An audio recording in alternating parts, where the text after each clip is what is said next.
नमस्कार, मैं हूं सुमित चौधरी। आज तांडव में हम आपको दुनिया भर में हो रही युद्ध की खबरों की और तस्वीरों की बजाय कुछ ऐसी खबरें और तस्वीरें दिखाई जो इस समय देश के सामने बड़ा सवाल बनकर खड़ी है। ऐसा मुद्दा जो देश की रक्षा और युवाओं से जुड़ा है। ऐसा मुद्दा जिससे हमारे देश के रक्षा के साथ साथ भविष्य भी जुड़ा है। ऐसा मुद्दा जो इस समय देश के उन करोड़ों युवाओं के लिए सवाल बनकर खड़ा है जो तिरंगे की आन के लिए अपनी जान तक निछावर करने के लिए हमेशा तैयार रहते हैं। क्या सच में सरकार की एक नई स्कीम अग्निपथ देश के युवाओं के सारे सपने धो दिए? क्या सच में हमारे सैनिक महज टेम्परेरी सैनिकों के तौर पर आगे जाने जाएंगे, या फिर यह महज जानकारी और समझ का अभाव है जो हमारे युवाओं को आग लगाने के लिए भड़का रहा है? आज हम नहीं बल्कि आपको वो चेहरे इस पूरी योजना की बारीकी से समझाएंगे, हर पहलू को समझाएंगे जिनके लिए ये महज नौकरी नहीं बल्कि जिंदगी थी, और ये भी कह सकते हैं कि जिंदगी से भी ज्यादा अहम रहा है कर्तव्य। आज हमारे साथ सबसे पहले हमारे साथ नौसेना से रिटायर हुए पूर्व वाइस एडमिरल सुनील आनंद जी हैं, और इसके अलावा हमारे कई और गेस्ट लगातार हमारे साथ जुड़ेंगे और हम आपको बताएंगे। देखिए, अलग अलग हिस्सों से जो तस्वीरें आ रही हैं, जो लगातार युवा अब आंदोलन पथ पर निकल चुके हैं, आखिरकार उनको यह समझना होगा कि ये सच में जो उनको दिख रहा है वो है, या फिर आने वाले वक्त में हमारे युवाओं को देश की रक्षा, देश के रक्षा क्षेत्र से जोड़ने की एक बड़ी मुहिम। सबसे पहले वाइस एडमिरल सुनील आनंद का रुख कर लेते हैं। इसके अलावा हमारे सहयोगी लगातार हमारे साथ अलग अलग राज्यों से भी जुड़ेंगे, उनका भी रुख करेंगे, लेकिन सबसे पहले रुख कर लेते हैं सुनील आनंद जी का। सर, अगर मोटे तौर पर, क्योंकि इस समय जिस तरीके की तस्वीरें दुनिया भर, खासतौर पर देश भर से सामने आ रही हैं, वो इस बात को जरूर दर्शा रही हैं कि आखिरकार ये एक तरीके का नासमझी, या फिर आप कह सकते हैं कि इस पूरे स्कीम को समझने का अभाव है, जिसको लेकर ज्यादा हिंसक हो रहे हैं युवा। आप इन सारी चीजों से लंबे समय तक जुड़े रहे हैं। क्या है ये योजना और किस तरीके से हमारे युवाओं को इसका सीधे तौर पर फायदा होगा, अगर आप समझाएं। हाँ सुमेश जी, नमस्कार। मैं पहले बात तो ये कहूंगा कि ये स्कीम, बिल्कुल आपने ठीक कहा है कि ये समझना बड़ा जरूरी है। ये एक स्कीम जो अभी अग्निपथ स्कीम जो लॉन्च की गई है, ये बड़ी एक सोची समझी 2 साल से डेलिबरेटेड, और ऐसा नहीं कि कोई कल रात को सोची थी और आज इंप्लीमेंट की गई है। इसको सोच विचार करके देश के हित के लिहाज से इसको इंप्लीमेंट किया गया है। मेन मकसद ये था कि हमारी फौज यंग रहनी चाहिए, साथ में हमारे युवाओं को उनको फौज में ज्वाइन करने का एक जज्बा जो होता है वो तुरंत मिल जाएगा, और साथ में वो ये भी है कि भाई उनको मिलिट्री यूनिफॉर्म पहनना पड़ेगा, डिसिप्लिन्ड हो गए और इत्यादि इसके एडवांटेजेस। अभी इसका एक फायदा ये भी है कि कुछ युवक जो ज्वाइन करते हैं वो कुछ बोलेंगे कि क्या मैं इतनी लंबी सर्विस के लिए मैं ज्वाइन करना चाहूंगा या नहीं। मैं तो ये उनके लिए मौका होता है कि भाई मैं 4 साल के बाद उनके पास डिसीजन है कि वो वापस बाहर जाना चाहते हैं या नहीं। इस स्कीम में 25% कंटिन्यू कर सकते हैं आगे जाके, और बाकी के 75% जो कि ऑलरेडी ट्रेंड हैं। और मैं इस ट्रेनिंग की खास मैं आपको बताऊंगा कि जब आप फौज में जाते हैं, जब आप ज्वाइन करते हो आर्मी, नेवी, एयरफोर्स में, एक किस्म का जज्बा, पेट्रियोटिज्म, टीम वर्क सीख जाते हो। आप शिप्स में काम कर रहे हो, एनहांसमेंट ऑफ फिजिकल फिटनेस आ जाता है, इनग्रेन्ड लॉयल्टी आ जाती है। ये तो चीजें जो अनदेखी। और इसके अलावा जो मशीनरी चलाना, IT industry, stores and inventory management, जो आजकल की बहुत इंपॉर्टेंट, एविएशन, डोमेस्टिक। सर, एक मोटे तौर पर, क्योंकि आप जब इतने ज्यादा ब्रीफली हमको समझा रहे हैं, एक मोटे तौर पर एक चीज समझना चाह रहा था, क्योंकि अभी भी ज्यादातर युवाओं के मन में, दिमाग में एक ही सवाल है कि 4 साल के बाद उनके भविष्य का क्या होगा। 4 साल जब जिस प्रोफेशन में वो देंगे, या फिर अपने 4 साल कीमती साल जिस जगह वो देंगे, उसके बाद उनको अपने भविष्य के बारे में कुछ नहीं पता होगा। सबसे बड़ा सवाल आज इस समय जो सड़कों पर युवा उतरे हैं, उनके दिमाग और दिल में यही है। तो बिल्कुल मैं कह रहा हूं कि जब ये बाहर जाते हैं तो ये रेडीमेड मटेरियल होता है कॉर्पोरेट्स के लिए, बैंकिंग के लिए, जो कि बिल्कुल ट्रेंड मैन पावर मिल रही है ऊपर से। कैन यू बिलीव कि ऐसा नहीं कि गवर्नमेंट ने बोला कि इसके दरवाजे बंद कर रहे हैं। कल ही होम मिनिस्टर ने अनाउंस किया है कि हम पूरी प्रायोरिटाइज करेंगे सेंट्रल आर्म्ड पुलिस फोर्स और पैरामिलिट्री फोर्सेस के लिए भी कि भाई इनको प्रायोरिटीज दी जाए ताकि यहां से सिक्योरिटी रिलेटेड जॉब में वहां चले जाएं। तो पूरी की पूरी जब बाहर जाएंगे तो बाहर की corporates, banks, logistics organise, hotel industry वो चाहेंगे कि मैं ट्रेन्ड मैन पावर लूं इसके अलावा जो अनट्रेन्ड। तो मुझको तो हर लिहाज से लगता है कि ये थोड़ा समझना चाहिए कि हर लिहाज से 25% को परमानेंट जॉब पे मिल जाएगी, बाकियों को बाहर स्कोप भी मिल जाएगा और पैरामिलिट्री फोर्सेस के भी दरवाजे खुल रहे हैं। सर तो आपका रुख करूंगा। हमारे साथ लेफ्टिनेंट जनरल बीएस हुड्डा भी जुड़ गए, नॉर्दर्न आर्मी कमांडर रहे हैं पूर्व। इसके अलावा कई इनके सर्जिकल स्ट्राइक के हीरो के तौर पे भी जाना जाता है। लगातार ऐसी स्ट्रेटेजी से भी वो जुड़े हुए हैं। हुड्डा सर, मैं अगर आपका रुख करूं, क्योंकि लगातार सुनील सर हमको समझा रहे थे कि देखिए इसका फायदा क्या होगा, इसका किस तरीके से हमारे युवाओं को फायदा होगा। आप नॉर्दर्न आर्मी कमांडर रहे हैं, आपने लगातार ऐसे इलाकों को, पर्वतीय इलाकों को देखा है, उनको लगातार गार्ड किया है। कहा यह जा रहा है कि इसका सबसे बड़ा फायदा यह होगा कि हमें एक यंग आर्मी मिलेगी, यानी वो आर्मी जो ऐसे इलाकों को, यानी ऐसे डिफिकल्ट टेरेंस को सिक्योर कर सकती है, सुरक्षित रख सकती है। इसको लेकर हमारी जो सीमाएं हैं और ज्यादा सुरक्षित रह सकती हैं। हुड्डा सर। हाँ, तो सही बात है कि वो जो हमारी जैसे कैलकुलेशन की जा रही है कि जो हमारी एवरेज आर्मी की एज है वो अभी 32 है, और जब ये अग्निवीर आएंगे तो 26 इयर्स एज हो जाएगी। तो एक यूथफुल प्रोफाइल होगा। और जैसा आपने बताया कि बहुत ही मुश्किल इलाकों में आर्मी और बाकी एयरफोर्स ऑपरेट करती है। हाई एल्टीट्यूड एरियाज हैं, लद्दाख का जैसे है, और देख रहे हैं हिमालय के ऊपर डिप्लॉयमेंट है। तो ऐसे में अगर यंगर आर्मी होगी तो आर्मी के लिए बेहतर होगा। लेकिन जैसा आपने बोला, कुछ एप्रीहेंशन है, जैसे ये जो यंग यूथ हैं इनके दिमाग में जो बातें हैं कि हमारी फ्यूचर का क्या होगा, ये चीज़ भी एड्रेस करने की ज़रूरत है। क्योंकि आखिरी में आर्मी वही होगी जैसे लोग आपके आर्मी में आएंगे। तो अगर आर्मी अट्रैक्टिव सिस्टम होगा तो उसमें अच्छे लोग आएंगे।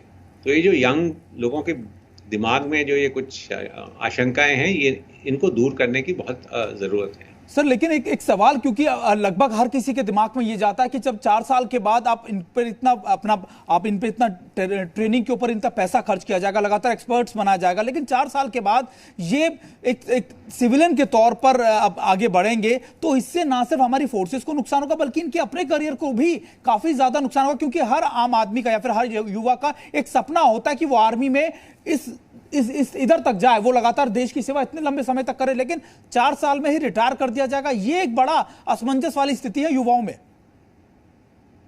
बिल्कुल, जो आपने बोला, देखो इस चीज को इग्नोर नहीं कर सकते। हम ये नहीं बोल सकते कि ये प्रॉब्लम नहीं है या इसको इग्नोर किया जाए। हमें इसका हल ढूंढना है, और हल एक यही है कि गवर्नमेंट को स्टेप इन करके और इनके लिए उस तरह की स्कीम्स प्रोवाइड करें। मुझे मालूम है कि होम मिनिस्टर ने बोला है कि प्रायोरिटी देंगे जॉब्स के लिए। मेरे विचार में प्रायोरिटी की जगह अगर आप बोलें कि ओके 10%, 15% अश्योर्ड एम्प्लॉयमेंट है CAPFs में, पुलिस फोर्सेस में और जगह, तो थोड़ा सा इन लोगों का हौसला बढ़ेगा। क्योंकि हर आदमी को चाहिए, और खासकर जो आर्मी में जाना चाहता है, वो आप देखते हैं वो मतलब सालों सालों इसकी प्रिपरेशन करते हैं, और उनके मन में है कि हम आर्मी ज्वाइन करें और एक परमानेंट करियर हमको मिले। तो ये करने के लिए आई थिंक गवर्नमेंट को करना पड़ेगा और स्टेप इन करके बहुत स्पेसिफिक स्कीम्स बतानी पड़ेंगी कि इस तरह से इनका रीएम्प्लॉयमेंट हम करेंगे आर्मी से जाने। बिल्कुल सर, देखिए आप रीएम्प्लॉयमेंट की बात कर रहे हैं, हमारे साथ पूर्व सेना अध्यक्ष जे सिंह सर भी जुड़ गए, जनरल जे सिंह सर। क्योंकि लगातार एक आर्मी के अंदर जाने को लेकर एक नौकरी नहीं, एक जज्बे के तौर पर देखा जाता, कहा जाता कि देखिए ये आपकी जिंदगी है, एक पैशन होता था, एक लगातार वो जो लोग इसमें काम करते थे वो एक फैमिली के तौर पर जाते थे या फिर एक पैशन के तौर पर जाते। लेकिन अब युवाओं में इस बात को लेकर है कि अगर 4 साल की नौकरी ही करनी है तो वो पैशन कैसे डेवलप हो पाएगा, वो दिमाग में वो जुड़ाव कैसे हो पाएगा। एक सेल्फ ऑफ ब्रदरहुड हुआ करता था, एक जज्बा हुआ करता था, वो तो 4 साल में डेवलप हो पाना बहुत मुश्किल है। ये एक नया स्कीम है गवर्नमेंट का, और जब भी कोई ऐसा बदलाव होता है या नई स्कीम इंट्रोड्यूस की जाती है, उसके बारे में प्रतिरोध मुमकिन है। लोगों को सही तरीके से जब तक समझ नहीं आएगा तो इस किस्म का ऑब्जेक्शन होता है। मैं समझता हूँ कि जो नौजवान वॉलंटियर होंगे इस तरह सा कॉन्ट्रैक्चुअल 4 साल की नौकरी करने के लिए, वो पहले तो समझेंगे कि सिविल में जो नौकरियां मिलती हैं उनके कंपैरिजन में ये नौकरी जो है बहुत इज्जतदार है, और इसमें जो उनको सैलरी मिलती है वो सिविल में एमबीए के लोगों को भी नहीं मिलती आजकल 30,000 या 35,000।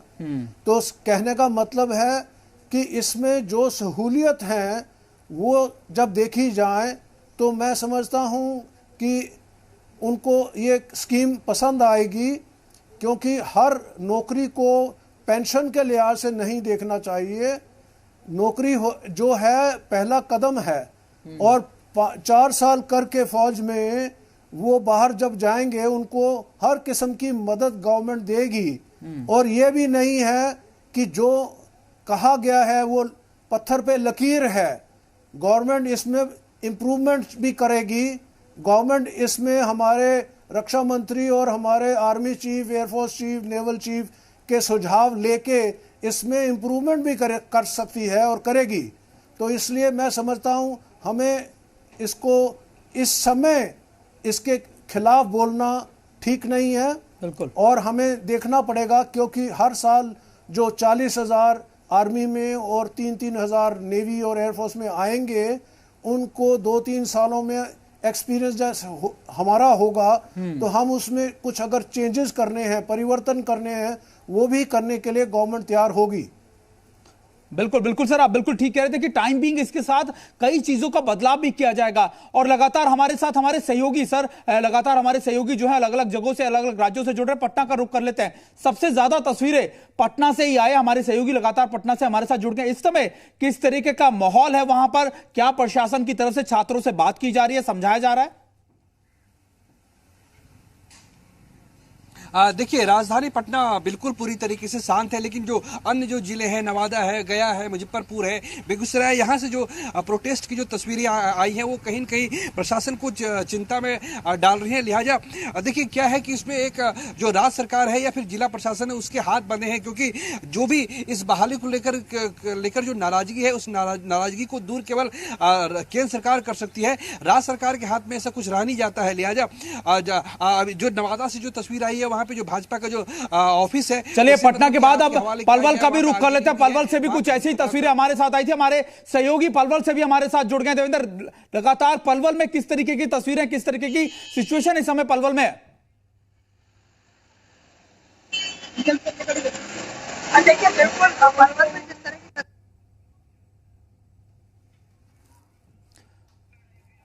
बिल्कुल बिल्कुल आपका रुख करेंगे दोबारा से। दरअसल हम आपको बता रहे हैं कि किस तरीके से अभी जो सिचुएशन अलग अलग राज्यों में वो भी हम आपको दिखा रहे हैं। हमारे एक्सपर्ट्स हमारे साथ जुड़े हुए हैं, उनका रुख कर लेते हैं हमारे साथ। सर, जे सर, मैं आपसे अगर पूछूं, क्योंकि आप जब ऐसी बात करते हैं, क्योंकि अभी हमारे लिए सबसे बड़ी चुनौती यह है कि ना सिर्फ हमारी संख्या बल को इजाफा करना, बल्कि एक एक्सपर्ट फोर्सेज या फिर एक एक्सपर्टी के तौर पर, और ऐसे में 4 साल का ये जो टाइम फ्रेम रखा गया है, क्या आपको नहीं लगता ये कम है? इसको थोड़ा एक्सटेंड कर दिया जाना चाहिए, कम से कम 10 साल तो होना ही चाहिए। देखिए, इस 10 साल तक एक्सटेंशन करने के साथ साथ और भी मसले आ जाते हैं, जुड़ जाते हैं, जैसे कि पेंशन, और उनको रिटायरमेंट के बाद उनका उम्र भी ज़्यादा हो जाता है, उनको दूसरी नौकरी मिलने में मुश्किल होती है। लेकिन जो अभी ये उपाय है, इसमें 4 साल करने के बाद जो अच्छे 25% हैं, और मैं ये वादे से कह सकता हूँ 25 से 30% भी हो सकता है, ये मेरा सुझाव होगा गवर्नमेंट के लिए, कि जो 25 से 30% अच्छे इसमें साबित होते हैं, उनको हम कैरियर सोल्जर बनाएंगे, वही आगे जाके जूनियर लीडरशिप बनेंगी। और जो बाकी हैं उसमें कई तो 4 साल करके एक मोहर लेंगे कि हमने फौज में अग्निवीर का रोल प्ले किया है और उनको इज्जत दी जाएगी बाहर, वो बैच के साथ उनको नौकरियों में प्रेफरेंस मिलनी चाहिए। और मैं समझता हूँ पैरामिलिट्री फोर्सेस में उनको पैरेलल एंट्री मिलनी चाहिए। सिविल सेक्टर देख लीजिए, जैसे बड़ी बड़ी कंपनियां हैं, टाटा है, अंबानी है, महिंद्रा है और बड़ी कंपनियां हैं, उनमें भी ये अग्निवीर जो नौजवान हैं इनको प्रेफरेंस मिलेगा या मिलना चाहिए। ये गवर्नमेंट का काम है कि उनको प्रभावित करें। ये कंपनी के जो ऑर्गेनाइजेशन है, उनकी जो लीडरशिप है, उनको प्रभावित करें कि ये नौजवान जो फिजिकली फिट हैं और जो सेमी स्किल्ड हैं उनको ट्रेनिंग दी जाएगी। किसी को सिग्नल ऑपरेटर की, किसी को मैकेनिक बनने की, सारे सिर्फ इन्फेंट्री में नहीं जाएंगे। ये 40,000 में से 20-25,000 इन्फेंट्री में जाएंगे, बाकी तो टेक्निकल आर्म में जाएंगे। कोई इंजीनियर जाएगा, कोई किसी में जाएगा। फिर इनको पढ़ाई के लिए भी अगर इस सर्विस का क्रेडिट मिलेगा तो वे जरूरी उसका फायदा उठाएंगे। बिल्कुल सर, आपका रुख करूंगा। हमारे साथ वाइस एडमिरल सुनील आनंद सर भी जुड़े हैं लगातार। सर, अगर मोटे तौर पर देखा जाए, क्योंकि प्रमोशन एक बड़ा कॉन्सेप्ट है कि आदमी, कोई भी शख्स, कोई भी युवा जब मेहनत करता है लगातार तो वो कोशिश करता है। इस बीच हम आपको ये तस्वीरें भी लगातार दिखा रहे हैं। ये तस्वीरें लगातार पलवल की है, जहां पर हरियाणा में पलवल में जो युवा है वो सड़कों पर उतरे। लगातार देखिए आगजनी की जा रही है, रास्ते रोके जा रहे हैं और युवा लगातार इस पूरी स्कीम को लेकर लगातार आक्रोशित हैं, गुस्से में हैं। और ये तस्वीरें हम आपको हरियाणा पलवल की दिखा रहे हैं। और इसी बीच हम आपको ये भी बता रहे हैं कि आखिरकार ये पूरी स्कीम या फिर ये पूरी जो सिचुएशन है इसमें क्या है, जो रियल पिक्चर यानी जो साफ पिक्चर है स्कीम से, फायदा कैसा होगा, क्या किस तरह, ये सारी चीजें हम आपको बता रहे हैं। लेकिन इसी बीच ये तस्वीरें हम आपको हरियाणा पलवल से भी दिखा रहे हैं, जहां पर लगातार ना सिर्फ बिहार बल्कि हरियाणा के कई जगहों पर इस तरीके की तस्वीरें सामने आ रही है। पलवल की तस्वीरें देखिए, गाड़ियों को आग लगाई गई है, रास्ते रोके जा रहे हैं और ये आगजनी भी की जा रही है।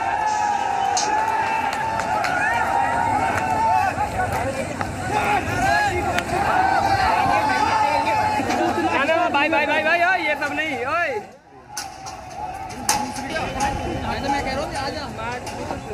चले, हम आपको तस्वीरें दिखा रहे थे, लेकिन आप रुक कर लेते हैं। हमारे एक्सपर्ट जो हमारे साथ जुड़ गए हैं, वाइस एडमिरल सुनील आनंद सर का रुक कर लेते हैं। सर, एक प्रमोशन, क्योंकि हर शख्स जब ज्वाइन करता है तो अपना भविष्य जरूर देखता है। क्या जो 25% जो युवा सेलेक्ट होंगे दोबारा 4 साल के बाद, उनके पास प्रमोशन की पॉसिबिलिटीज भी होंगी या फिर सिर्फ और सिर्फ उसी दायरे में सीमित रह जाएंगे वो युवा? नहीं, मैं इतना ये कहूंगा कि जो 25% जो सिलेक्ट होते हैं, पक्का उनको आगे एक्सटेंशन, मतलब उनके सर्विस वहां से स्टार्ट हो रही है, बाकायदा उनको पूरी ट्रेनिंग और वो पूरी स्ट्रीम में ज्वाइन करेंगे और 100% वो प्रमोशन स्केल के जोन में आ जाएंगे।